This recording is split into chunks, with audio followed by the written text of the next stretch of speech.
Salut, aujourd'hui on va parler du fait de se marier et d'avoir des enfants. C'est-à-dire, j'ai remarqué que les gens ils passaient par trois phases avant de, au final, se marier et avoir des enfants. La première phase, c'était je veux pas me marier et je veux pas avoir d'enfants. Les enfants, c'était vu comme des choses des choses chiantes et le mariage comme une contrainte. Ça, c'est la première phase. En fait, dans cette phase-là, la personne elle explore son potentiel amoureux, sa valeur sur le marché des rencontres, le marché de l'amour, et puis elle essaie de déterminer ce qu'elle peut avoir, entre guillemets, de mieux.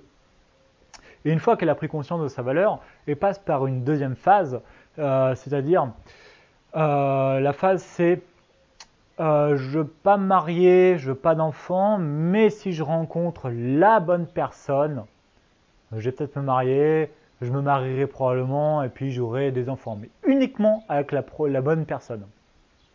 Ça, c'est la deuxième phase. Et cette vidéo, elle est aussi valable aussi bien pour les hommes que pour les femmes, parce que les hommes et les femmes passent tous les deux par ces mêmes phases. Et donc, une fois qu'on est à cette deuxième phase où, effectivement, bon, on n'a pas envie de se marier, d'avoir des enfants, mais si on rencontre la bonne personne, éventuellement, on va se marier et on va avoir des enfants. En général, entre 2 à 10 ans plus tard, on entre dans la troisième et dernière phase qui est bon, cette personne que j'ai rencontrée, bon, finalement, elle n'est pas parfaite et correspond pas forcément à mon idéal. Elle est même très loin de mon idéal, mais finalement, je vais m'en contenter. Et puis voilà, j'ai juste envie de me marier, puis d'avoir des enfants. Et puis voilà quoi. Et donc les personnes se marient et ont des enfants. Donc ça, c'est quelque chose, une tendance qu'on observe encore et encore et encore et encore, génération après génération après génération après génération.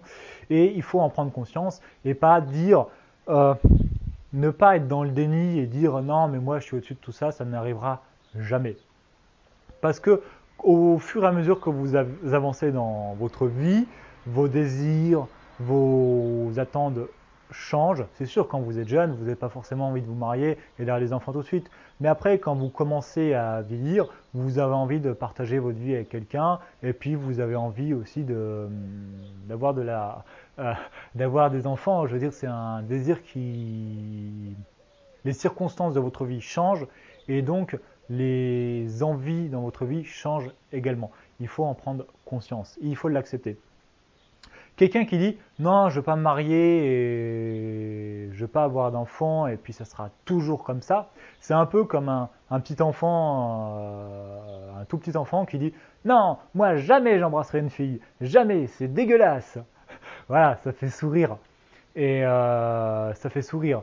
En revanche, si le même petit enfant il dit non, moi jamais j'embrasserai une fille, moi j'embrasserai, j'ai pas envie d'embrasser une fille, j'embrasserai pas une fille, c'est dégueulasse.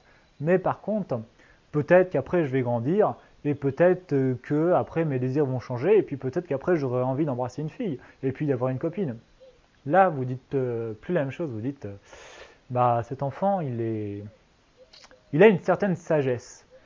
Donc tout ça pour dire, gardez à l'esprit que à l'heure actuelle, vous êtes probablement dans la première phase ou dans la deuxième phase, je ne sais pas, mais gardez à l'esprit que les désirs changent au cours du temps et que quand vous êtes à la deuxième phase, il faut savoir que d'entre 2 à 10 ans, vous allez entrer dans la troisième phase et donc il faut penser à vous préparer. Vous pouvez commencer à planifier votre vie en connaissance de cause, c'est-à-dire vous savez ce qui risque très fortement de se passer et donc il faut dire ok, je vais prendre cette direction-là, enfin il va se passer ça, donc il faut que je mette toutes les chances de mon côté pour amorcer de la meilleure façon possible le virage que va prendre ma vie. Voilà. Après, bien sûr, si vous avez peur de vous marier, des bonnes raisons de ne pas vous marier, parce que voilà, le mariage pour vous, ça représente un risque sur le plan financier, effectivement, vous ne vous marierez pas. Mais vous aurez quand même le désir de vous marier, mais vous ne vous marierez pas. Parce qu'effectivement, le mariage, c'est un risque financier. Ça peut être un risque financier très important. Pensez au patron d'Amazon. Son divorce a failli lui coûter 70 milliards de dollars, ce qui est énorme.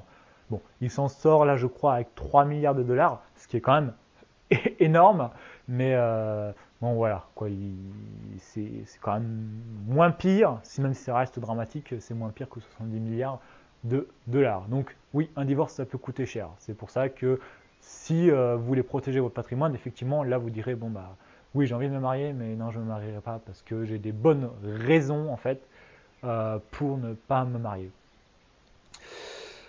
Voilà, bon, bah moi je vous dis à la prochaine pour une autre vidéo. Allez, salut.